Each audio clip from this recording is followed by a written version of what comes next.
Hello नमस्कार जय हिंद साथियों, आप सभी लोगों का बहुत बहुत स्वागत करता हूं आपके अपने पैरामेडिकल के number 1 YouTube channel total learning पे। कैसे हैं? बढ़िया ना। उम्मीद करता हूं कि आप सभी लोग बहुत अच्छे से तैयारी कर रहे होंगे। 2 दिनों से जीके की क्लासेस थोड़ी सी डिस्टर्ब चल रही थी, लेकिन फिर से आप सभी के बीच में जीके का 64 दिनों का महामैराथन क्लास का 12वां क्लास आप सभी के बीच में प्रेजेंट कर रहा हूं। आइए दोस्तों, आज 12वीं क्लास के अंदर हम लोग पर्यावरण इंपॉर्टेंट टॉपिक को पढ़ने वाले हैं। आज का टॉपिक क्या रहने वाला है? पर्यावरण। तो बड़ा इंपॉर्टेंट है, एग्जाम में अक्सर सवाल आते रहते हैं यहां से। तो चलिए शुरुआत करते हैं। चैनल पे नए हैं, पहली बार है, तैयारी के लिए चैनल को सब्सक्राइब करिए। साथ ही साथ आपको हर एक चीज से नोटिफिकेशन, एग्जाम फॉर्म कब आएगा, है ना, आपकी तैयारी कैसी करनी है, एडमिट कार्ड कब आएगा, मतलब हर एक प्रकार से आपको तैयार करने के लिए हमारी जिम्मेदारी रहेगी। बस चैनल को सब्सक्राइब कर लीजिए और टोटल लर्निंग ऐप को अगर नहीं डाउनलोड किए तो ऐप को भी डाउनलोड कर लीजिए। चलिए, जितने बच्चों को बता दूं कि जो लोग हमारे इस चैनल पे नए हैं वो लोग टेलीग्राम चैनल से अवश्य जुड़ जाइए। अगर आप लोग टोटल लर्निंग का ऐप डाउनलोड कर लिए हैं तो आपको ऐप पे फ्री क्लास का एक ऑप्शन होगा। पेड कोर्स के बगल में एक फ्री क्लास होगा, वहां पे आपको, है ना, वहां पे आप लोगों को दोस्तों आपका 64 दिनों का जीके का महामैराथन क्लास होगा, फ्री ऑफ कॉस्ट होगा। आप उसको वहां पे ज्वाइन कर लीजिए। ज्वाइन करने के बाद आपको दोस्तों हर एक क्लास का उसी वहीं पे पीडीएफ भी मिल जाएगा, ठीक है। और बाकी पीडीएफ आपको हमारे टेलीग्राम चैनल पे भी दे दिया जाएगा। वहां पे आपको सीक्वेंस तरीका से होगा, यहाँ खोजना पड़ेगा थोड़ा सा, ठीक है। चलिए, आइए हम लोग अपने पर्यावरण टॉपिक की शुरुआत करते हैं। जैसे हमारा पहला टॉपिक यहाँ पे कहता है, पहला पॉइंट कहता है कि पृथ्वी पर पाए जाने वाले भूमि, जल, वायु, पेड़ पौधे एवं जीव जंतुओं के समूह हमारे चारों ओर हैं, वह क्या कहलाता है? तो पर्यावरण कहलाता है। ये पर्यावरण का डेफिनेशन रहा, ठीक है। चलिए, अगला बात है, प्रथम अंतरराष्ट्रीय पर्यावरण सम्मेलन कब हुआ? तो 5 जून 1972 को स्टॉकहोम में। ध्यान रखिए, ये जो 5 जून है ना, बहुत इंपॉर्टेंट है, अक्सर एग्जाम में आते रहता है। विश्व अंतरराष्ट्रीय पर्यावरण का सम्मेलन 5 जून 1972 को हुआ था। प्रथम पर्यावरण दिवस 1973 को मनाया गया 5 जून को, है ना। इसके एक साल के बाद, है ना, देखिए, विश्व पर्यावरण दिवस 5 जून को मनाया जाता है। आपके एग्जाम के पॉइंट ऑफ व्यू से बड़ा इंपॉर्टेंट है कि नहीं। पहला सम्मेलन 5 जून 1972 को हुआ था और दिवस कब मनाया गया? 5 जून 1973 को मनाया गया, है ना। पहला विश्व का पहला दिवस, है ना, प्रथम विश्व पर्यावरण दिवस। चलिए, ओजोन परत के संरक्षण से संबंधित, है ना, मॉन्ट्रियल सम्मेलन हुआ था जो 16 सितंबर 1987 को हुआ था, है ना। ओजोन परत के संरक्षण से संबंधित मॉन्ट्रियल सम्मेलन हुआ था, जो कि कब हुआ था? 16 सितंबर 1987 को हुआ था।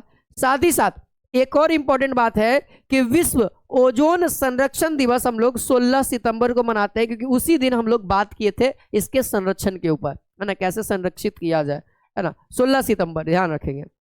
अच्छा, मैं मॉन्ट्रियल, है ना, मॉन्ट्रियल क्या है? तो कनाडा का एक शहर का नाम है ना, कनाडा का एक शहर है जहां पे सम्मेलन हुआ था, है ना, ओजोन के चयनात्मक बचने के लिए, है ना। ओजोन की मात्रा में कमी का मुख्य कारण क्या है? देखो, ओजोन की कमी का जीके में अक्सर सवाल आते रहता है, आता है ना बाबू। ओजोन की कमी की मात्रा का मुख्य कारण है CFC कार्बन। वैसे कार्बन डाइऑक्साइड भी है ना, बहुत सारे हानिकारक, है ना, मीथेन भी हो जाएगा हमारा। और यहाँ मुख्य रूप से जो भूमिका बनाता है क्लोरोफ्लोरोकार्बन, जिसको हम लोग CFC बोलते हैं। आगे बात करते हैं, ओजोन परत को नष्ट करता है CFC, क्लोरोफ्लोरोकार्बन। अच्छा, प्रथम पृथ्वी सम्मेलन आयोजित हुआ था 1992 में ब्राजील के रियो डी, है ना, जेनेरियो में। रियो डी जेनेरियो में ब्राजील का एक जगह है ना, 1992 में, है ना, प्रथम पृथ्वी सम्मेलन हुआ था। अच्छा, पृथ्वी दिवस देखिएगा, है ना, कब मनाया जाता है? 22 अप्रैल को मनाया जाता है ना। पृथ्वी दिवस कब मनाया जाता है? 22 अप्रैल को मनाया जाता है, ठीक है, ध्यान रखिएगा। पृथ्वी दिवस कब? 22 अप्रैल को। आगे, है ना, कियोटो यानी जापान में यह सम्मेलन हुआ 1997 में। कियोटो प्रोटोकॉल प्रभावी हुआ 1905 में, है ना। ये हमारे लिए उतना इंपॉर्टेंट नहीं है, तो इसको नेगलेक्ट करते चलेंगे। आगे बढ़ेंगे, कियोटो सम्मेलन जो संबंधित है वातावरण में कार्बन डाइऑक्साइड के उत्सर्जन में वृद्धि से, कि भाई वातावरण में, है ना, ये जो हम लोग बता रहे हैं, जापान में जो सम्मेलन हुआ था कियोटो, है ना, उसके बारे में, जो कि प्रभावित 2005 में 1997 में इसकी शुरुआत हुई थी, है ना, सम्मेलन हुआ था। और यही कह रहा है कि ये कार्बन डाइऑक्साइड का जो उत्सर्जन हो रहा है उसमें वृद्धि आ रहा है, उसी के बारे में ये बात करता है। ठीक है, देखिए यहाँ पे विश्व का गर्म होना या पृथ्वी की औसत तापमान बढ़ना, है ना, ये कहलाता है ग्लोबल वार्मिंग। आप लोग अक्सर बार बार सुनते होंगे ग्लोबल वार्मिंग, है ना, क्षति हो रहा है, दिक्कत हो रहा है। आखिरकार ग्लोबल वार्मिंग है क्या? एक वातावरण है, समझिए मेरी बात को, एक वातावरण है जिसमें जिसमें क्या होता है, हमारा वायुमंडल है, हमारा वायुमंडल है। तो हमारा वायुमंडल क्या होता है कि जैसे सूर्य का प्रकाश आया, समझिए मेरी बात को, सूर्य का प्रकाश आया, सुबह सुबह सूर्य का प्रकाश एंट्री करता है और रात को हमारे भारत में डूब जाता है ना, रात को भारत में सूर्य का डूब जाता है, और सूर्य डूब जाता है तो प्रकाश आता नहीं, तो गर्मी नहीं रहना चाहिए, ठंडक होना चाहिए। लेकिन आज भी पृथ्वी पूरा तप रहा है और वायुमंडल भी गर्म रहता है। रीजन यही है कि ग्लोबल वार्मिंग, है ना, यानी कि तापमान बढ़ रहा है। तापमान बढ़ना ही ग्लोबल वार्मिंग कहलाता है। और ये किसके कारण हो रहा है? कार्बन डाइऑक्साइड के कारण। ठीक है, क्योंकि जिस किरण को आती है उसको वापस रोक देती है, कार्बन डाइऑक्साइड का लेयर बन जाता है हमारे वायुमंडल में। ठीक है, ऐसे बहुत सारे हैं, जरूरी नहीं है, मुख्य रूप से कार्बन डाइऑक्साइड है। अच्छा, पृथ्वी का औसत तापमान कितना है? 14 डिग्री सेल्सियस। ठीक है, ग्लोबल वार्मिंग को प्रभावित करने वाला मुख्य कारक देखिए कार्बन डाइऑक्साइड, है ना, लिखा हुआ है ना आप लोगों के लिए। ये देखिए ग्लोबल वार्मिंग सबसे ज्यादा मुख्य रूप से, लेकिन है और सब भी। वायुमंडल की वार्षिक तापमान वृद्धि कहलाता है हरित गृह प्रभाव, ग्रीन हाउस इफेक्ट कहलाता है ना। वायुमंडल का वार्षिक तापमान में वृद्धि क्या कहलाता है? ग्रीन हाउस इफेक्ट, इसको हिंदी में हरित गृह, है ना, प्रभाव भी कहते हैं। ग्रीन हाउस गैस के रूप में, ग्रीन हाउस गैस के रूप में हम लोग जल वाष्प, carbon dioxide, methane, nitrous oxide, इनका इस्तेमाल करते हैं। पूछा जाएगा कि बताइए निम्नलिखित में से ग्रीन हाउस गैस की गैसें कौन सी है, तो आपको इसमें से कोई एक रहेगा या नहीं भी रहेगा, तब आपको 4 देखेगा, जल वाष्प, carbon dioxide, methane, nitrous oxide. अच्छा, यहाँ पे बात करते हैं, है ना, दिख रहा है आप लोग को, हरित गृह प्रभाव हेतु यानी ग्रीन हाउस इफेक्ट हेतु सबसे ज्यादा उत्तरदायी कौन है? कार्बन डाइऑक्साइड, है ना। ग्लोबल वार्मिंग के लिए भी वही है और ग्रीन हाउस के लिए भी वही बात है। ग्रीन हाउस भी वही है, ग्लोबल वार्मिंग के अंदर ही आता है ना, टेम्परेचर से संबंधित है। ठीक है, आगे बात करते हैं, आगे बात करते हैं दोस्तों। कहता है सर्वप्रथम ग्रीन हाउस गैसों की संकल्पना की थी जोसेफ फोर्नियर ने, और 1824 में किया था। जोसेफ फोर्नियर ने किया था, है ना, ग्रीन हाउस गैस के बारे में जो हम लोग पढ़े अभी, है ना। देखिए, पर्यावरण और वन मंत्रालय का गठन 1985 में हुआ, है ना।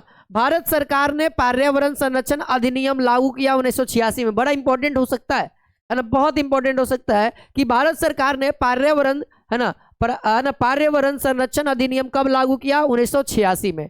आगे बात करते हैं, क्योंकि 85 में मंत्रालय बना और फिर एक्ट लाया गया। देखिए, विश्व पर्यावरण संरक्षण दिवस मनाया जाता है। विश्व पर्यावरण संरक्षण, पर्यावरण दिवस 5 जून को अंतर्राष्ट्रीय रूप में, और विश्व पर्यावरण संरक्षण दिवस 26 नवंबर को मनाया जाता है। 26 नवंबर को मनाया जाता है।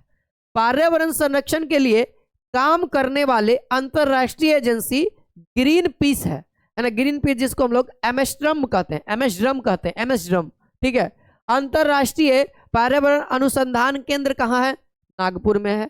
और राष्ट्रीय वन नीति लाया गया 1988 में, राष्ट्रीय वन नीति लाया गया 1988 में, है ना।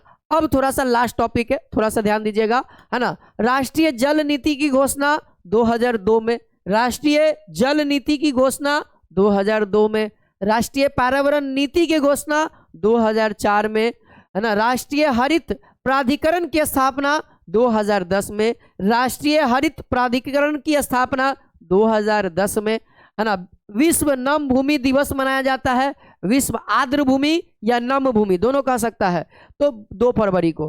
ठीक है, विश्व वन दिवस 21 मार्च को, विश्व वन दिवस 21 मार्च को, विश्व जल दिवस 22 मार्च को, है ना। विश्व वन दिवस 21 मार्च को, और अगले दिन विश्व वन दिवस मनाते हैं। फिर उसके बाद दोस्तों जैव विविधता दिवस 22 मई को, जैव विविधता दिवस 22 मई को। और कहता है कि रेड बुक, है ना, रेड डाटा, देखिएगा रेड डाटा जो बुक है, रेड डाटा बुक संबंधित है, तो रेड डाटा बुक तो संबंधित है जो विलुप्त हो चुके हैं, है ना, जो प्रजाति विलुप्त हो चुकी है, जो संकटग्रस्त है ना, जो संकटग्रस्त है, जिसका कगार पे है कि अब वो विलुप्त होने वाला है प्रजाति, उसके बारे में रेड बुक डाटा के अंदर सब चीज लिखा रहता है ना। बहुत सारे ऐसे प्रजाति हैं जानवरों की जो हमको भी नहीं पता है, लाइक कर रहे हैं, बहुत कम लाइक कर रहे हैं, जो हम लोगों को भी अभी तक से नहीं पता है। सब चीज मानव को थोड़े पता होता है ना। तो उसको हम लोग रेड बुक डाटा में करते हैं। रेड बुक डाटा में जो प्रजाति विलुप्त हो रही है ना, बहुत कम पाई जा रही है, अब उनका जीवन खत्म हो रहा है हमारे बदलाव के कारण, हमारे बदलाव के कारण उनका जीवन खत्म हो रहा है।